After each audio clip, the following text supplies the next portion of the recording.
Friends, నేను మీ చరణ్, జగతి home furniture. ఇక్కడ ఈ మందిరంలో ఎల్లమ్మ తల్లి మందిరం కమ్మర్పల్లి. ఇక్కడ స్టోన్ దర్వాజాకు మేము వుడ్తోని తలుపులు వేసినాము. ఏ సిస్టమ్ ప్రకారం చేసినాం అనేది ఒకసారి చూపిస్తా రండి. స్వామి, ఇది వచ్చేసి స్టోన్ దర్వాజా. ఈ తలుపులు అనేది టేక్తో తయారు చేసినాము. దర్వాజా దీనికి ఐరన్ రాడ్లతోని ఫిట్ చేసినాము. ఐరన్ రాడ్ తోని ఈ దర్వాజా వచ్చేసి స్టోన్ దర్వాజా. స్టోన్ దర్వాజాకు టేకు తలుపులతో ఫిట్ చేసినాము ఐరన్ రాడ్లతోని. ఇంతకు ముందు బేరింగ్ సిస్టమ్ ఫిట్ అవుతుంది. బేరింగ్ సిస్టమ్ ఫిట్ అయితే ఏమవుతుంది ప్రాబ్లమ్ అని అంటే, అమ్మవారి అలంకరణ టైంలో కానీ ఏదైనా కడిగినప్పుడు ఆ బేరింగ్ అనేది వాటర్ వెళ్ళిపోయి తర్వాత జామ్ అయ్యే అవకాశాలు ఉంటాయి. అంతకుముందు బేరింగ్ సిస్టమ్ కూడా మేము చూసినాము, మేము చేయలేదు కానీ చూసినాము.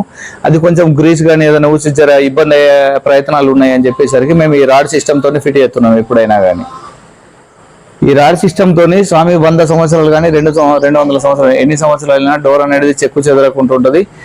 2 ఇంచు రాడ్ 2x2 రాడ్ వేసినాము, ఎటువంటి ప్రాబ్లం రాదు.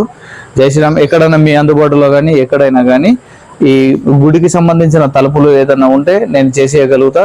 మాది కమ్మర్పల్లి మండలము, ఉప్లూరు స్వగ్రామం. మా షోరూమ్ వచ్చేసి జగిత్యాల్, జగతి హోమ్ ఫర్నిచర్. జై శ్రీరామ్.